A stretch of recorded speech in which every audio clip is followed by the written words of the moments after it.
मीशो पर बिजनेस शुरू करना है, पर पैसे कितने लगेंगे? ये सवाल हर किसी के मन में आता है। तो चलिए, आज इसी का जवाब ढूंढते हैं। देखते हैं कि एक नए मीशो बिजनेस के लिए सच में कितना बजट रखना चाहिए। कुछ लोग कहते हैं 50,000 लगेंगे, तो कुछ कहते हैं कि अरे जीरो में भी शुरू हो जाता है। ये एक ऐसा सवाल है जो हर नए सेलर को कंफ्यूज करता है ना? तो आज इसका बिल्कुल साफ साफ प्रैक्टिकल जवाब मिलेगा। तो मुद्दे पर आने से पहले 1 मिनट रुककर ये समझते हैं कि आखिर मीशो का इतना क्रेज क्यों है, क्यों हर कोई इसके बारे में बात कर रहा है। भारत में नए सेलर्स के लिए ये इतना पॉपुलर प्लेटफॉर्म कैसे बन गया? देखिए, इसके फायदे साफ हैं। कोई रजिस्ट्रेशन फीस नहीं है, कोई मंथली सब्सक्रिप्शन भी नहीं, और तो और कोई बड़ा सा गोदाम लेने की भी जरूरत नहीं पड़ती। बाकी प्लेटफॉर्म्स के मुकाबले कमीशन भी कम है। भाई, यही सब कारण है कि रोज हजारों नए लोग इससे जुड़ रहे हैं। लेकिन क्या इन सब फायदों का मतलब ये है कि सच में जीरो बजट से काम शुरू हो सकता है? चलिए इस सबसे बड़े मिथक की सच्चाई पता करते हैं। तो देखिए, यहाँ पर दो मॉडल आमने सामने आते हैं।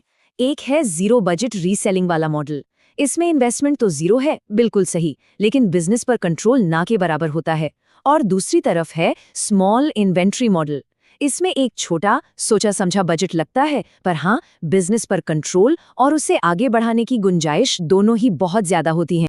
तो ये जो जीरो बजट वाला रीसेलिंग मॉडल है, इसकी छुपी हुई सच्चाई क्या है? असल में इसमें मार्जिन बहुत कम मिलता है, ऑर्डर कैंसिलेशन भी बहुत ज्यादा होते हैं, प्रोडक्ट की क्वालिटी कैसी है इस पर कोई कंट्रोल नहीं होता, और सच कहें तो लंबे समय तक चलने वाला एक स्टेबल बिजनेस इससे नहीं बन पाता। हाँ, पॉकेट मनी कमाने के लिए शायद ठीक हो, पर एक असली बिजनेस के लिए नहीं। तो फिर सवाल उठता है कि एक असली बिजनेस के लिए बजट कैसा होना चाहिए? देखिए, एक स्मार्ट स्टार्टर बजट के 3 सबसे जरूरी हिस्से होते हैं। सबसे पहला और सबसे जरूरी खर्च है प्रोडक्ट सोर्सिंग, मतलब माल खरीदने के लिए शुरुआती इन्वेस्टमेंट। एक अल्ट्रा बिगिनर यानी जो बिल्कुल नया नया शुरू कर रहा है, उसके लिए ये रकम करीब 3 से 5,000 रुपए तक हो सकती है। अब इतने पैसों से क्या होगा? इतने में कोई भी नया सेलर कम दाम वाले प्रोडक्ट्स की 10 से 20 यूनिट्स खरीद सकता है, और सबसे बड़ी बात, 2-3 अलग-अलग कैटेगरी को टेस्ट कर सकता है, ये देखने के लिए कि मार्केट में चल क्या रहा है। ठीक है, माल आ गया। अब दूसरा जरूरी खर्च आता है पैकेजिंग और शुरुआती सेटअप का।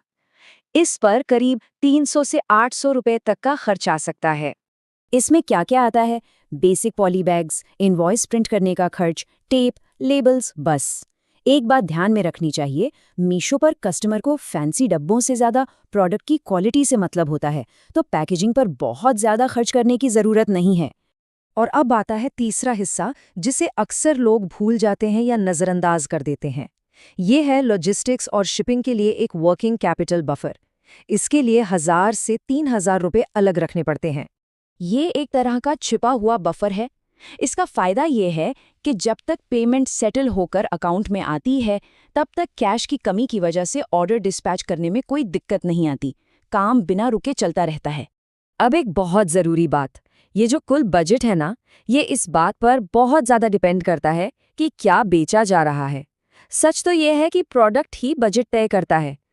जैसे अगर फैशन या कपड़ों का काम है, तो 8 से 15,000 रुपए लग सकते हैं। क्यों? क्योंकि इसमें अलग अलग साइज रखने पड़ते हैं। वहीं ज्वेलरी और एक्सेसरीज का काम 3 से 7,000 में भी शुरू हो सकता है, क्योंकि इनकी लागत कम और मार्जिन ज़्यादा होता है।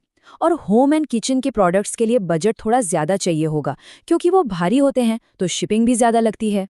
तो ये सब सुनकर आप क्या करें? चलिए 3 अलग अलग बजट सिनेरियो देखते हैं। इससे अपने लक्ष्य के हिसाब से एक रास्ता चुनने में आसानी होगी। पहला सिनेरियो है अल्ट्रा बिगनर का। ये बिल्कुल लो रिस्क बजट है। कुल मिलाकर 4 से 5,000 का खर्च।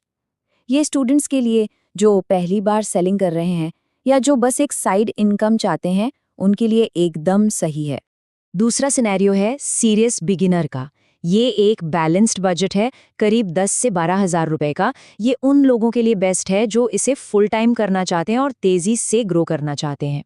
और तीसरा अग्रेसिव स्टार्टअप, यानी ज्यादा इन्वेस्टमेंट वाला रास्ता। इसमें 25 से 30,000 तक का बजट लगता है, लेकिन हाँ, ये सिर्फ उन एक्सपीरियंस्ड सेलर्स के लिए है जिनके सप्लायर कॉन्टैक्ट्स पहले से बने हुए हैं। हाँ, और एक बात का जरूर ध्यान रखें, कुछ कॉमन बजट मिस्टेक्स हैं जिनसे बचना बहुत जरूरी है। जैसे अपना सारा पैसा एक ही प्रोडक्ट में लगा देना या बिना डिमांड चेक किए स्टॉक भर लेना। रिटर्न परसेंटेज को इग्नोर करना भी एक बड़ी गलती है। और बहुत जल्दी एड्स पर पैसा खर्च करना या आंख बंद करके दूसरे सेलर्स को कॉपी करना, इन सब से बचना है।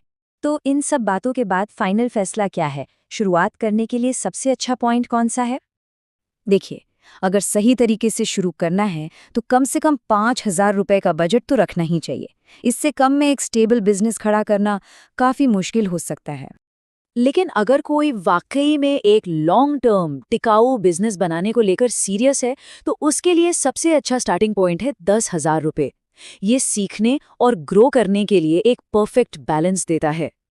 और आखिर में एक ऐसा मंत्र जो इस पूरी स्ट्रैटेजी को एक लाइन में बता देता है: छोटी शुरुआत करो, तेजी से सीखो और स्मार्ट तरीके से आगे बढ़ो। बस यही है मीशो पर कामयाबी का राज।